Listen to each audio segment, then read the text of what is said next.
Assalamualaikum warahmatullahi wabarakatuh. Kita lanjut terkait logika dan himpunan. Sekarang kita masuk ke pembuktian langsung ya.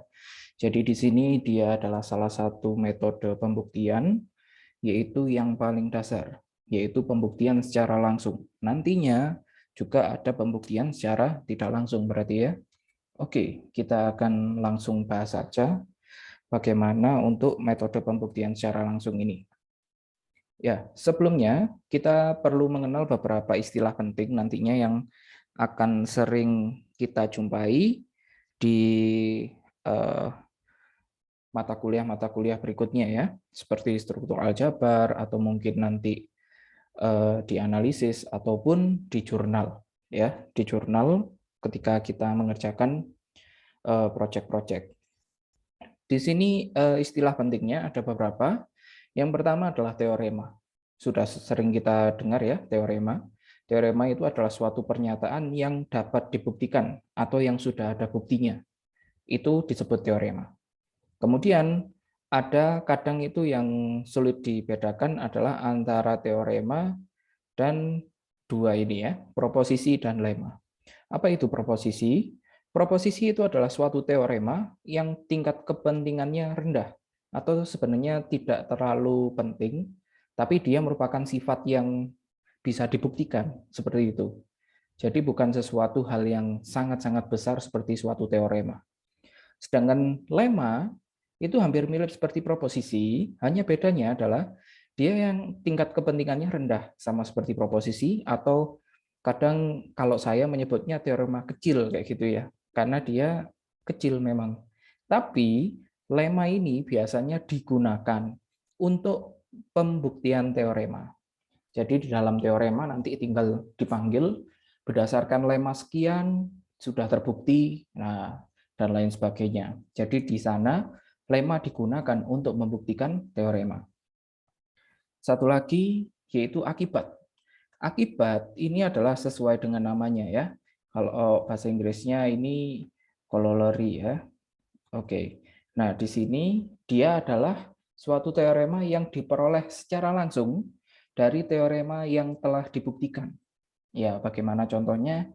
Nanti ketika Anda sudah di perkuliahan yang lanjut atau melihat jurnal, Anda akan mulai paham di sini.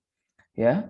Kemudian ada aksioma. Aksioma itu adalah suatu pernyataan yang sudah pasti benar. Ya, banyak aksioma yang muncul ya, aksioma terkait bilangan real atau yang lainnya.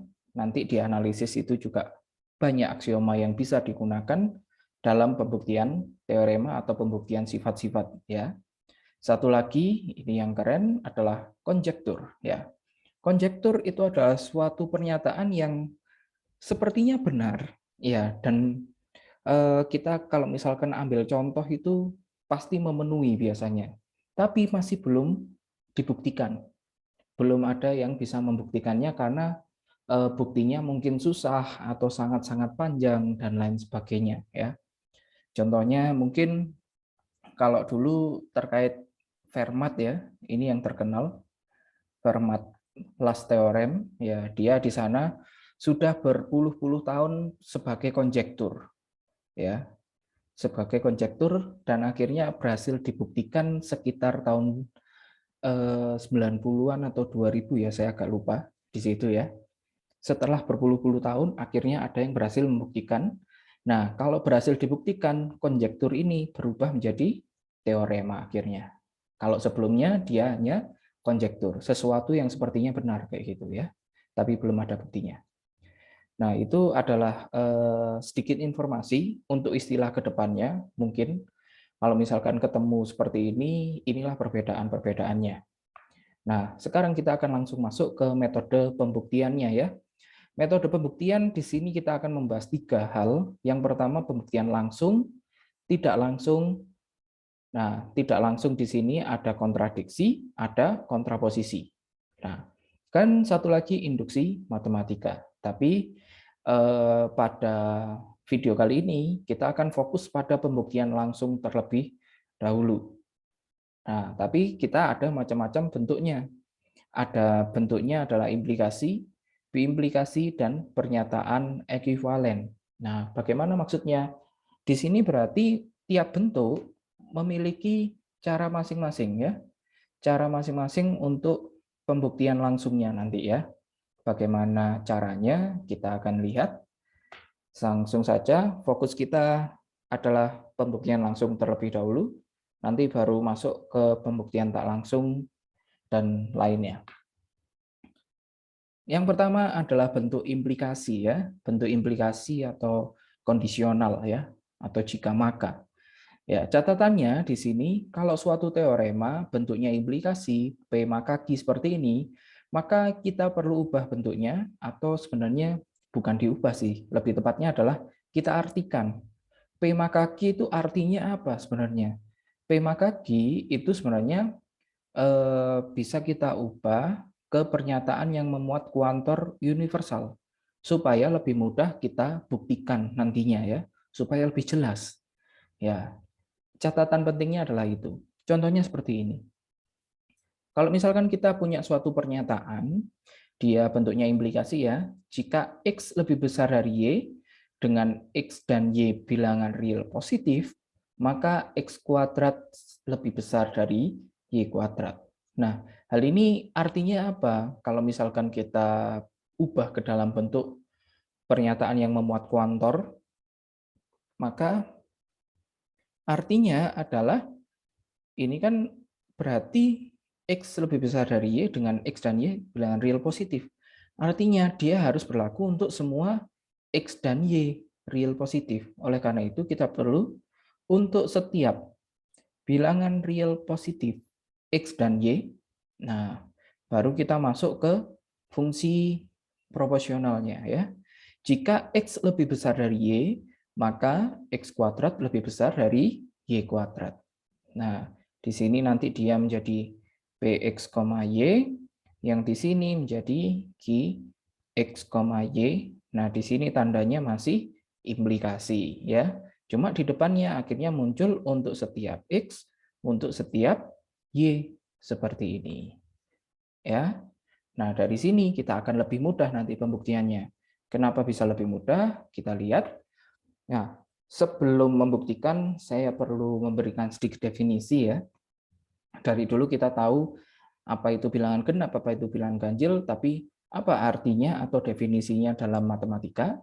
Ya, suatu bilangan bulat n ya, disebut genap jika terdapat bilangan bulat K, suatu bilangan bulat terserah, sehingga n-nya itu sama dengan 2K. Ya, contohnya, berarti kalau misalkan kita mau nyebut 4, 4 ini genap. 4 genap kenapa? Karena terdapat 2, ya kan, 2 bilangan bulat ya, sehingga 4 ini sama dengan 2 kali 2. Seperti itu ya, artinya simbolnya seperti itu. Oke, kemudian sekarang kalau misalkan ganjil, suatu bilangan bulat n disebut ganjil jika terdapat bilangan bulat k sehingga memenuhi n sama dengan 2k plus 1. Contohnya 7. 7 kita tahu dia ganjil, ya kan? Kenapa dia disebut ganjil? Karena terdapat bilangan bulat yaitu 3. Sehingga 7 itu sama dengan 2 kali 3 ditambah 1, yaitu 6 tambah 1. Seperti itu ya. Oke. Nah, dua definisi ini kita gunakan untuk contoh-contoh berikutnya, seperti halnya seperti ini. Buktikan bahwa jika n bilangan bulat genap, maka n plus 1 adalah bilangan bulat ganjil. Wah, oke ya. Kalau n genap, maka n plus 1 ganjil. Kita membuktikan jika maka seperti itu ya. Pertama, kita ubah dulu bentuknya. Berarti kan kita bisa mengubahnya untuk setiap n, berarti Pn maka Qn ya. Dengan domainnya n adalah bilangan bulat. Kemudian Pn ini adalah fungsi proporsional yang menyatakan bahwa n genap.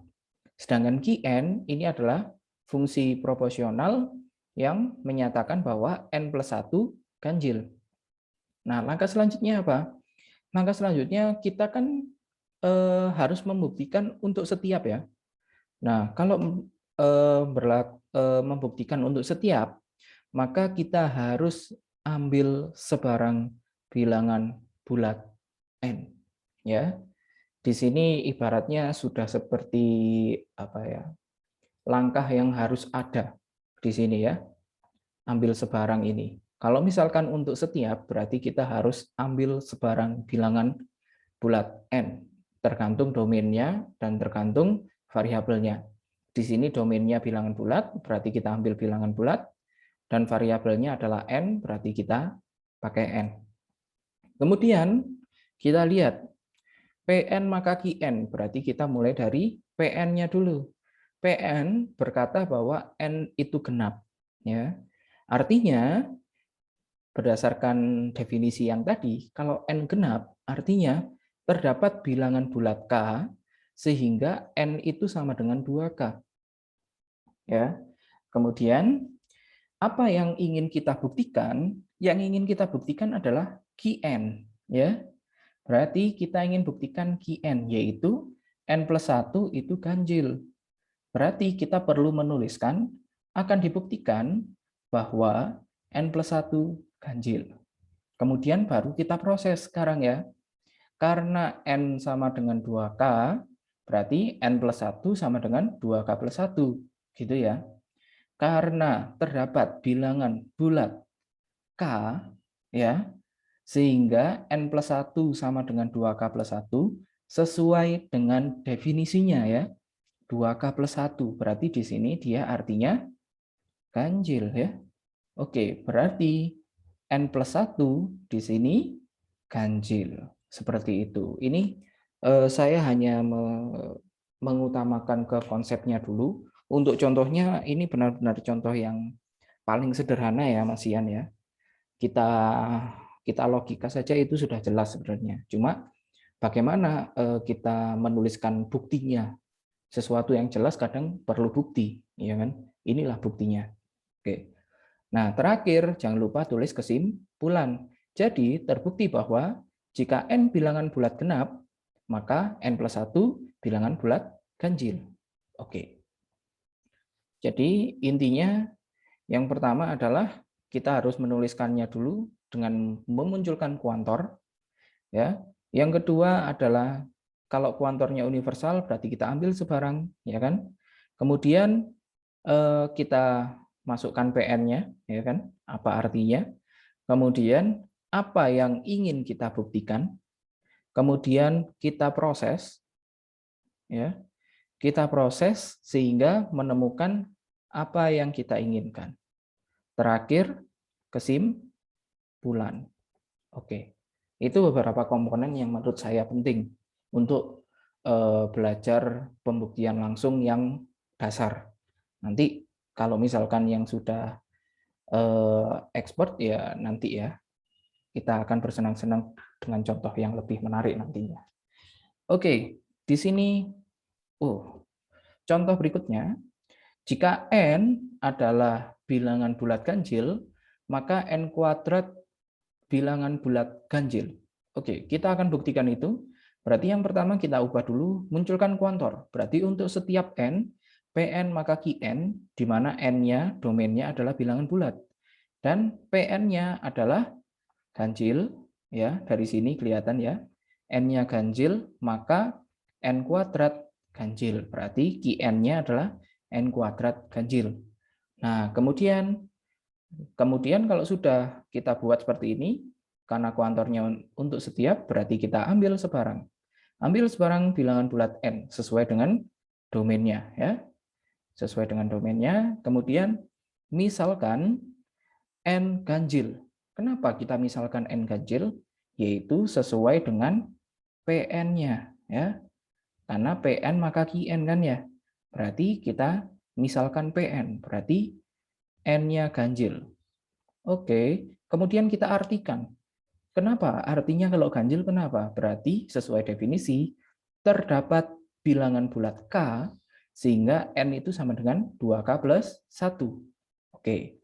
Kemudian kalau sudah, sekarang apa yang ingin kita buktikan? kita akan buktikan bahwa n kuadrat juga ganjil. Sekarang kita masuk ke prosesnya. Prosesnya bagaimana? Berarti kita cari n kuadrat. N kuadrat itu berarti kan n-nya kita tahu. N-nya ini tadi, 2K plus 1. Kita substitusikan. Ya, berarti n kuadrat 2K plus 1 kuadrat. Kemudian tinggal kita kuadratkan biasa, sehingga kita punya 4K kuadrat ditambah 4K tambah 1. Oke, kemudian kita sederhanakan bentuknya. Ya, atau kita modifikasi lebih tepatnya. Ya, jadi kita bisa menuliskannya sebagai sama-sama bisa dibagi 2 ya, ini 4 sama 4, berarti 2-nya saya keluarkan, jadi kita bisa menuliskannya sebagai 2 dikali 2K kuadrat tambah 2K. Ya, betul kan ya ini ya? Ini jadi 4K kuadrat, kalau ini kali ini jadi 4K, gitu ya. Oke, sudah betul. Nah, sekarang ini yang penting ya, berarti kita tahu karena K itu bilangan bulat, maka 2K kuadrat tambah 2K itu pasti juga bulat, ya kan? Berarti di sini ini adalah suatu bilangan bulat. Kita misalkan saja dia P, gitu ya. Karena terdapat bilangan bulat P, yaitu 2K kuadrat plus 2K, sehingga N kuadrat itu bisa kita tuliskan sebagai, ini kan berarti 2P plus 1 ya. 2P plus 1, di mana P-nya bilangan bulat ya, maka N kuadrat ganjil. Loh, kenapa kok bisa? Karena definisi. Definisinya adalah kalau ada bilangan bulat, sehingga N kuadrat bisa dituliskan sebagai 2P plus 1, maka N kuadrat itu ganjil. Gitu ya. Oke, ini yang kurang di sini nggak cukup adalah kesimpulannya. Titik 3, kemudian jadi titik-titik gitu ya. Jadi terbukti bahwa dan seterusnya. Oke, lanjut.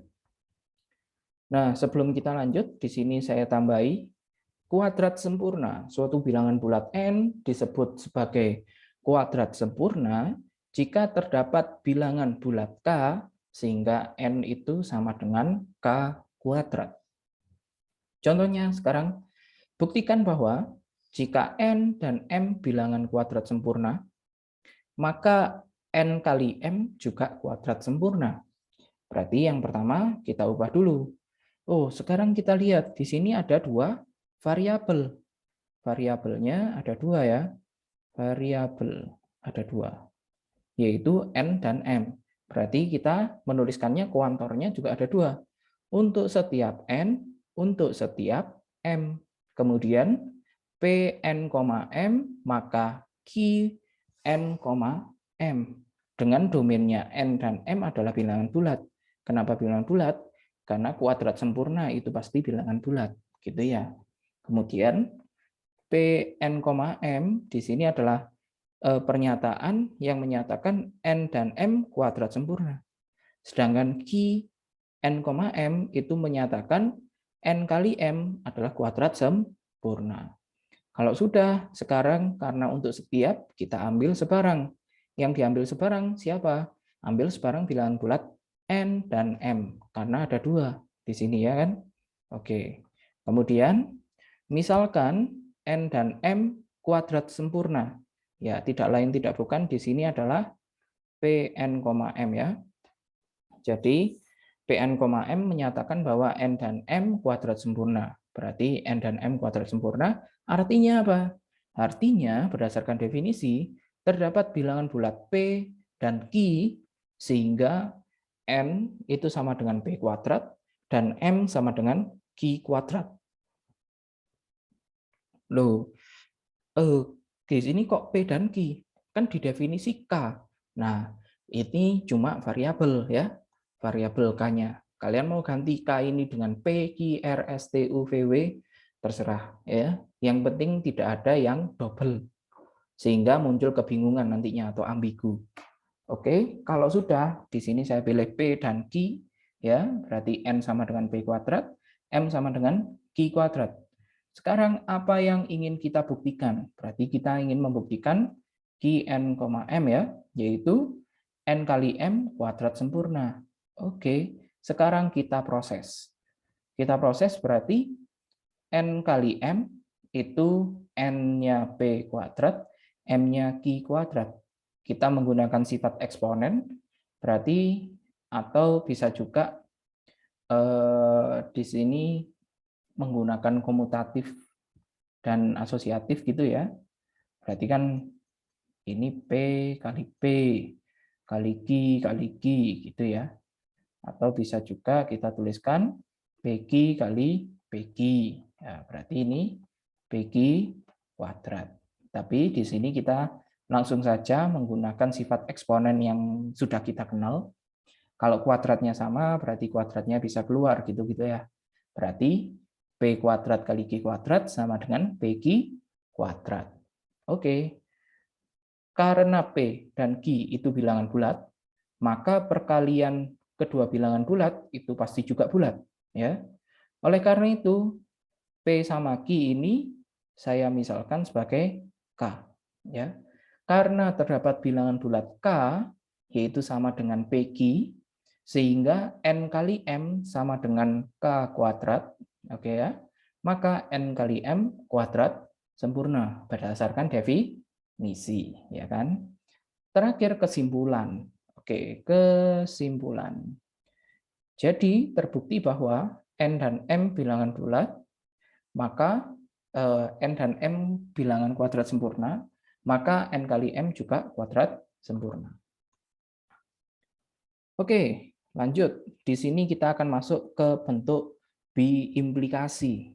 Oke ya, kalau tadi implikasi satu arah saja, ke kanan saja. Sekarang kalau bentuknya biimplikasi berarti anak panahnya dua arah ya, ke kanan dan ke kiri. Oleh karena itu, membuktikannya kita harus juga buktikan dua arah, yaitu ke kanan P maka Q dan ke kiri Q maka P, gitu ya.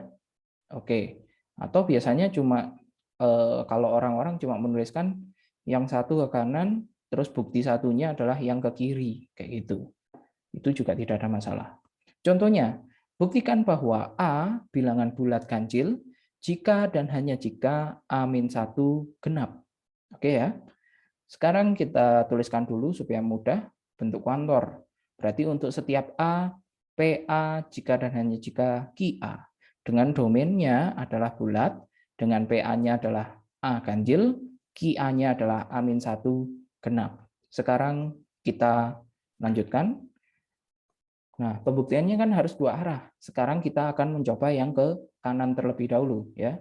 Berarti kalau ke kanan kita kan mau menunjukkan untuk setiap A ini PA maka QA gitu ya. Oke, berarti pertama untuk setiapnya ambil sebarang bilangan bulat A. Kemudian yang kedua di sini adalah PA. Oke ya.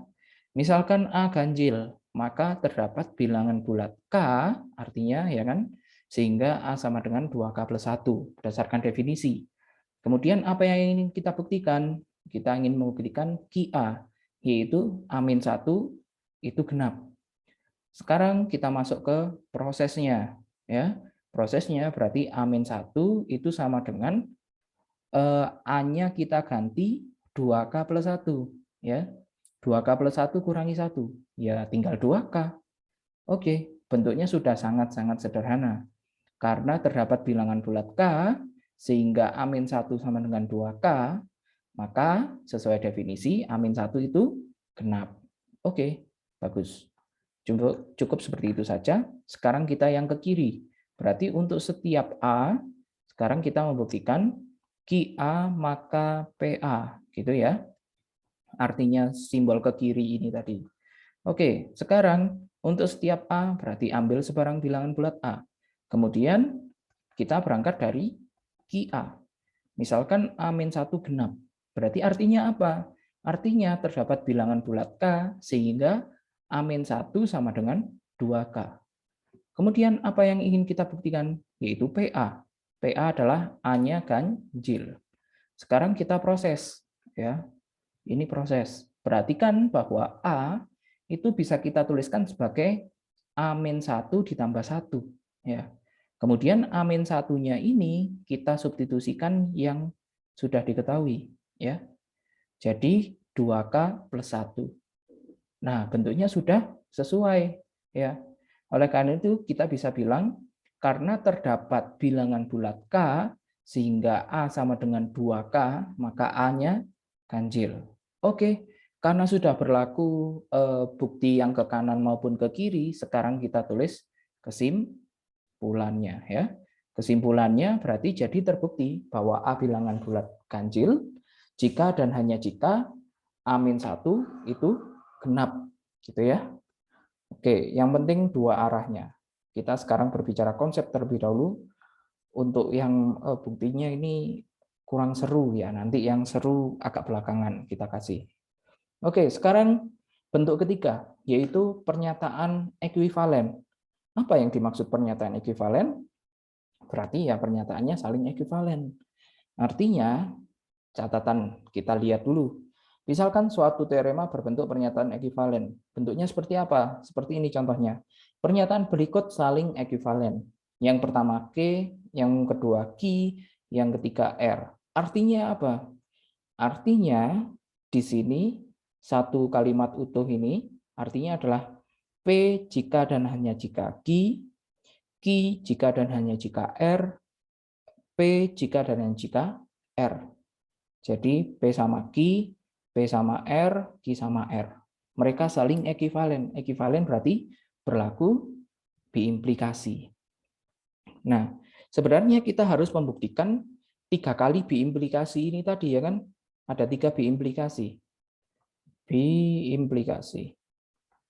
Nah, masing-masing implikasi kita harus buktikan 2 arah.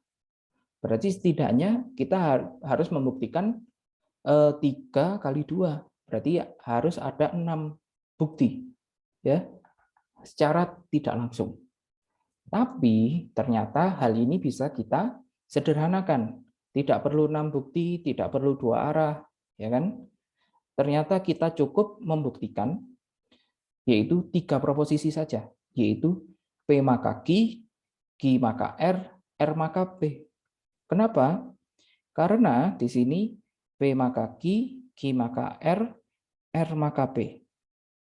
Oke, berarti kalau misalkan kita mau bukti, ini misalkan sudah terbukti ya, ketiga benda ini, berarti kalau misalkan saya mau bukti Q maka P, gimana? Berarti kan ini ekuivalen dengan Q maka R, ya kan? Kemudian R maka P, gitu ya. Di sini dan. Oke. Dan di sini menggunakan silogisme.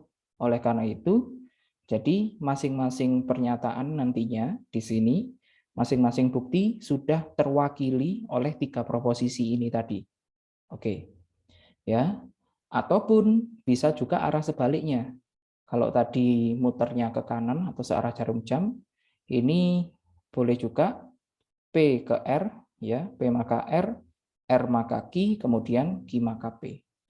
Nah, jadi intinya, jadi yang awalnya kita harus membuktikan 6, kita cukup buktikan 3 saja, sudah cukup, ya, daripada banyak-banyak. Oke, sekarang kita coba buktikan. Contoh berikutnya, buktikan bahwa pernyataan berikut ekuivalen untuk bilangan bulat n. Ya. N ganjil, N-1 genap, N-7 genap. Oke, berarti kan kita akan coba yang lurus-lurus saja. 1 ke 2, 2 ke 3, 3 ke 1. Gitu ya. Berarti kita ambil sebarang bilangan bulat M, karena ini nanti kan untuk setiap N gitu ya. Untuk setiap N, asumsikan yang pertama ini PN, yang kedua QN, yang ketiga RN gitu ya. Berarti kalau kita kan jelas membuktikan untuk setiap, kita ambil sebarangnya dari awal boleh saja, supaya menghemat. Oke.